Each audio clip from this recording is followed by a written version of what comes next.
Here's 20th century author F. Scott Fitzgerald's guide to ruining your life. Let's set the stage, and spoilers for this book. After the end of World War I, Nick Carraway, the novel's narrator, wishing to learn about the bond business, moves to Long Island, New York. Long Island is divided into two sections, West and East Egg. The former, where Nick chooses to reside, is populated by the new rich, who boast their fortunes in their lavish buildings, but have not yet established good social connections.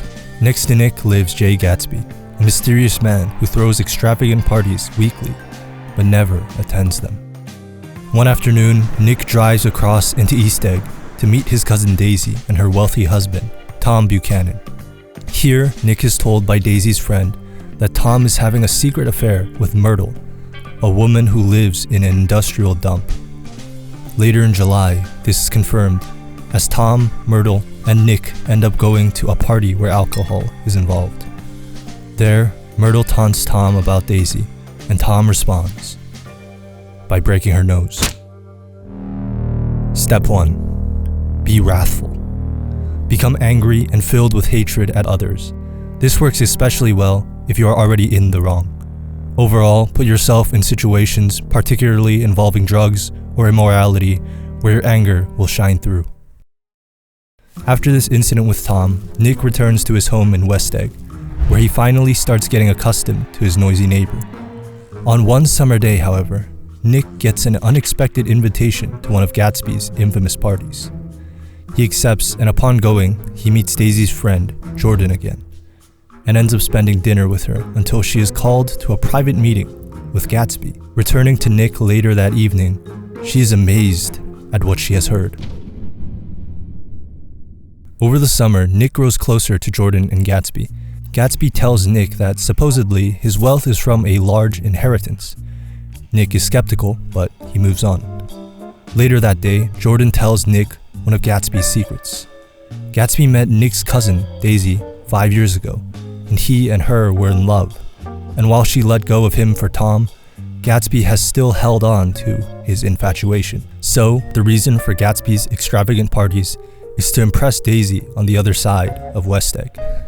Gatsby wants Nick to set up a meeting between him and Daisy, to which Nick obliges. Step 2. Be envious. Want what you can't have, even if it is morally reprehensible.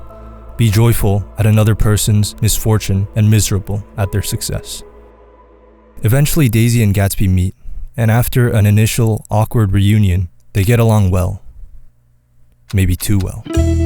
Daisy, enamored by Gatsby's wealth, goes to see his house, where she sees Gatsby's material and worldly success. They frolic through the halls of the mansion, pick out linen clothes, and the piano starts playing. And as the magnitude of Gatsby's disillusionment grows bigger and bigger within himself, and Daisy's passion inflates like a balloon that's about to burst, they begin an affair. Step 3. Lust.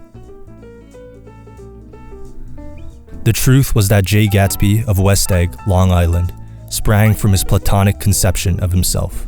He was a son of God, a phrase which, if it means anything, means just that. And he must be about his father's business, the service of a caste, vulgar, and meretricious beauty. Fitzgerald writes that Gatsby is a son of God. His God, of course, is not one of divine origin, but of material wealth, worldly pleasures, unattainable desire. Gatsby's gospel of hedonism, however, reaches far beyond New York. These steps, or as a religious man might refer to them, sins, offer a deeper insight into the emptiness of a life lived for the short term. It leads to internal destruction. Tom, despising Daisy's association with Gatsby, goes to one of his parties, and in a seeming turn of events, Daisy is appalled at the crowd of the new rich in West Egg. After the party ends, Gatsby hears the news from Nick and explains that he wanted nothing less of Daisy than that she should go to Tom and say, "I never loved you." Further, in his enchantment, Gatsby believes that he can change the past. In an iconic passage responding to Nick, Gatsby says, "Can't repeat the past. Why, of course you can. I'm going to fix everything just the way it was. She'll see." Step 4 and 5. Greed and gluttony. Want what you don't need, and when you get it, overindulge yourself in it.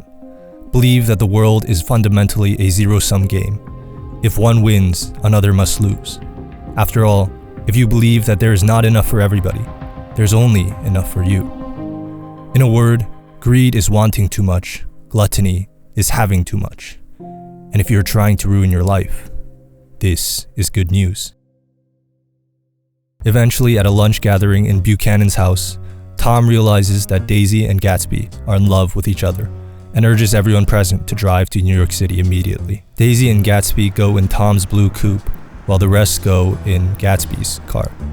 On the way there, Tom stops for gas, and Myrtle's husband, George Wilson, tells Tom that they are going to be moving after they have the sufficient funds. And while Wilson mentions that he's been, quote, wised up to something funny in the last 2 days, his suspicions do not yet land on Tom. Now Tom, in a desperate situation where both his wife and mistress are slipping from his control, is dismayed by the news and in a fit of passion tells Wilson that he can have Gatsby's car the following day. After arriving in Manhattan, New York, an enraged Tom inquires Gatsby about his relationship with Daisy. And while Daisy tries in vain to calm them down, Gatsby keeps insisting that Daisy never loved Tom and that her love is with him. As tensions rise further, Daisy threatens Tom that she will leave him, but Tom reveals that after an investigation, he's found out that Gatsby is, indeed, a bootlegger. Daisy now sides with Tom. Nick and Jordan watch as Nick finally says, "I just realized that it's my 30th birthday." Step 6. Sloth. Throughout our novel, Nick is our narrator, and while most critics just stop at saying that he is unreliable, there seems to be more to it. He says about himself that, quote, "I am one of the few honest people that I have ever known." And yet, throughout the entire novel, he does essentially nothing.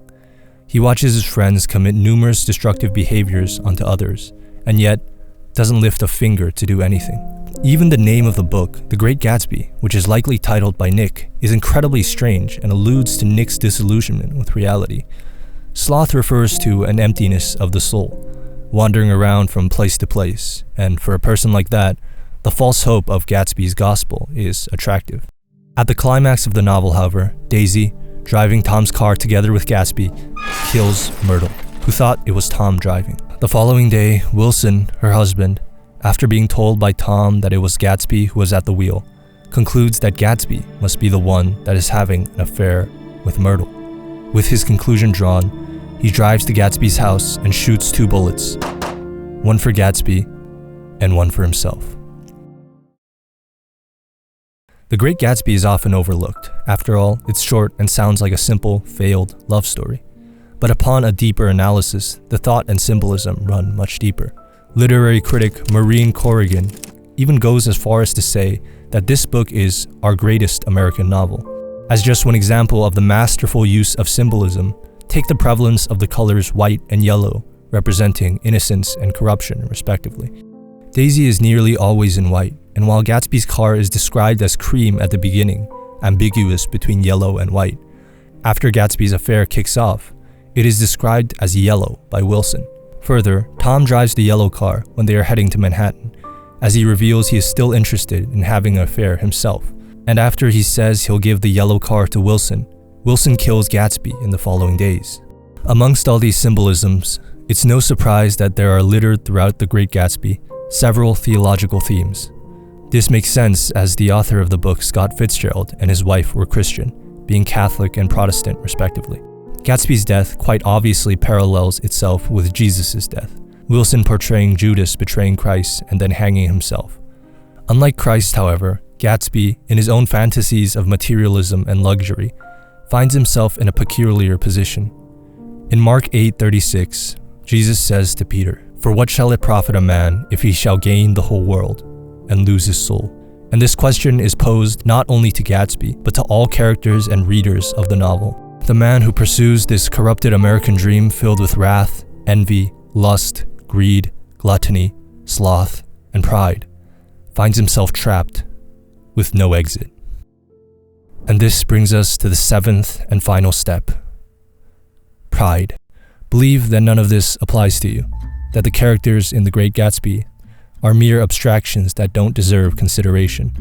Never admit that you were in the wrong, or that we all, to some degree, participate in this game of endless pursuit. Because if you want to ruin your life, the most important step of all by far is to justify the small lies you tell yourself and others throughout your life. After all, if you can do all these little things with no consequence, why stop there?